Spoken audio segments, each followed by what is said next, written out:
Imagino que hoje todos estejam acostumados em chamar algo de bonito ou coisa do tipo. Mas quando se trata de arte, quando chamamos de belo, podemos nos remeter a algo que a maioria das pessoas não pensa.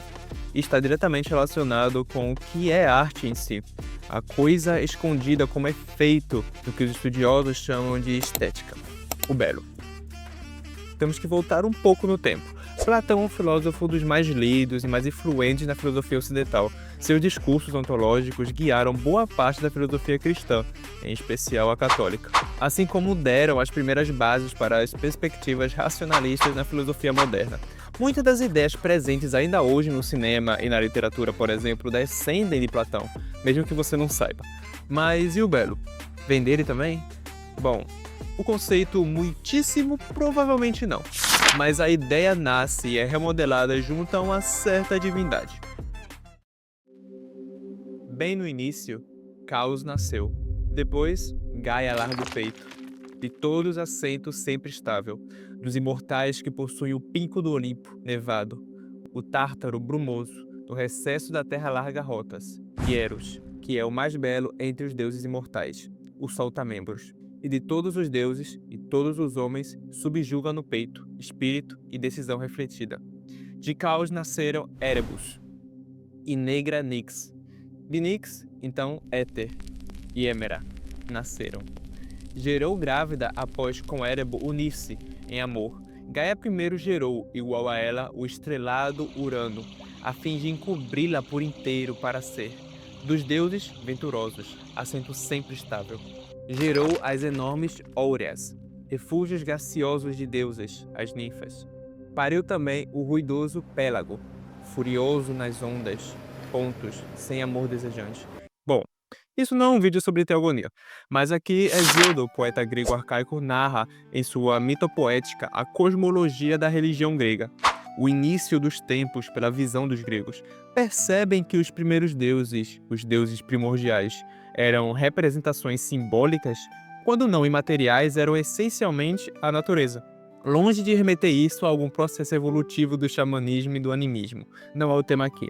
Mas, dentre esses deuses, está Eros, que representa o amor primordial, uma pulsão primeira que causa a ordem no cosmos e estimula a ação dos deuses e nos homens. Muito comumente se ligando ao amor romântico-sexual, sendo a atração parte da ordem natural e se ligando então a Afrodite. Mas o que tudo isso tem a ver com Belo? Bom, apesar de tudo isso que eu acabei de falar, a crença ao redor de Eros é modificada por volta do século IV a.C., com o nosso amigo de ombros grandes. O Banquete é um diálogo escrito por Platão. Aqui vemos poetas e filósofos gregos cantando louvores ao deus Eros, quando decidem falar sobre o amor após o banquete em comemoração à apresentação de Agatão, que teve sua tragédia apresentada em teatro e aplaudida. Aqui até é citada a origem escrita por Hesíodo, mas ela logo é reinterpretada como duas versões do mesmo deus, sendo um Eros urânio, ou seja, cósmico, celestial, e outro um Eros pandêmio, ou seja, humano, carnal, de Afrodite.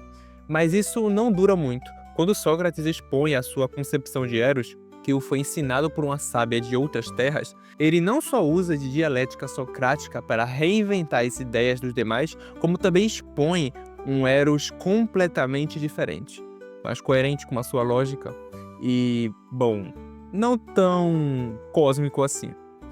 Eros aqui é um daemon, uma divindade intermediária entre os mortais e os deuses reais. Eros é filho de Pênia e Poros, ambos daemons responsáveis por estados de espíritos específicos nos homens.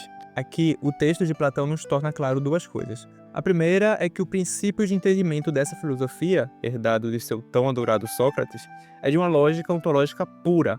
Através da dialética e da reflexão podemos chegar ao entendimento de como as coisas são.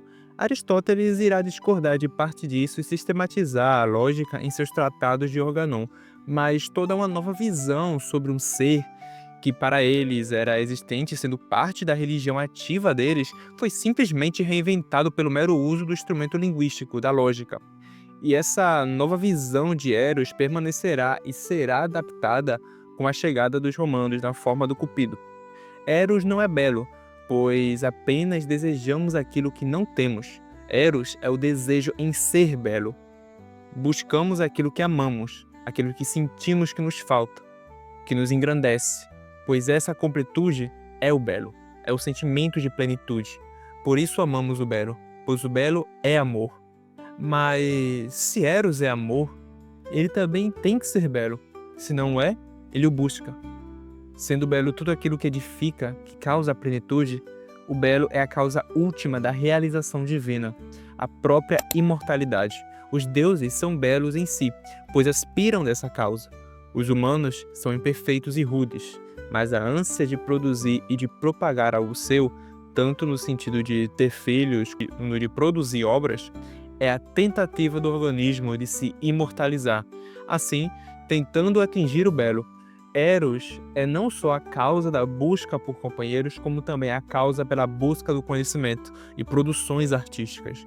Isso se torna mais abordado em Fedro, outro diálogo sobre um tema semelhante, onde essa ideia é reafirmada sendo o belo metafísico. Ele é a realização de Eros no homem, despertando vislumbres das formas do mundo das ideias. Por isso ele causa atração, temor e êxtase. As ideias de Platão serão base para todo o pensamento ocidental posterior na estética. Na verdade, o termo estética só viria a ser usado como disciplina filosófica autônoma já por volta do século XVIII, por Baumgarten, que já torna menos ontológico e mais técnico o conceito, fundando realmente a área do conhecimento que estuda o prazer estético, o belo nas artes. Daí para frente, o termo teve uma reformulação ontológica, mas isso é assunto para outro vídeo. Ou seja, o belo, no sentido clássico da coisa, é um reflexo das formas. A beleza provém do bem, princípio que está além das formas do mundo das ideias, mas que as faz ser o que são. O que sentimos ao vislumbrar a arte é uma epifania do transcendental, as formas do mundo das ideias sentidas pelos humanos. O belo deve guiar ao bem. As artes não necessariamente vão realizar isso, visto que Platão fazia sérias críticas à mímese, pois, apesar de ter o sentimento do belo, ela é uma imitação do mundo sensível, que é uma imitação imperfeita do mundo das ideias. Se devemos compreender e ascender inteligivelmente as formas, não devemos nos prender à cópia da cópia imperfeita. Sendo assim, nem tudo que é belo convém. Bom, a ideia do bem como princípio transcendental do uno será modificada um pouco pelos neoplatônicos como Plotino e incorporada à filosofia medieval católica, através de pensadores como, por exemplo, Santo Agostinho. Então, não se espante com a semelhança com a ideia de o belo é Deus. Hoje, o belo é parte do efeito estético. Cada arte proporciona isso de formas diferentes e toca pessoalmente mais ou menos cada um de nós. Nossas experiências afetam quais serão preferíveis para nós ou não. Então, se algum de vocês já sentiu que a ideia de beleza está ligada com a ideia de amor e afeto por algo inteligível, pode ter certeza que o papo é bem mais profundo que apenas eles são as aparências.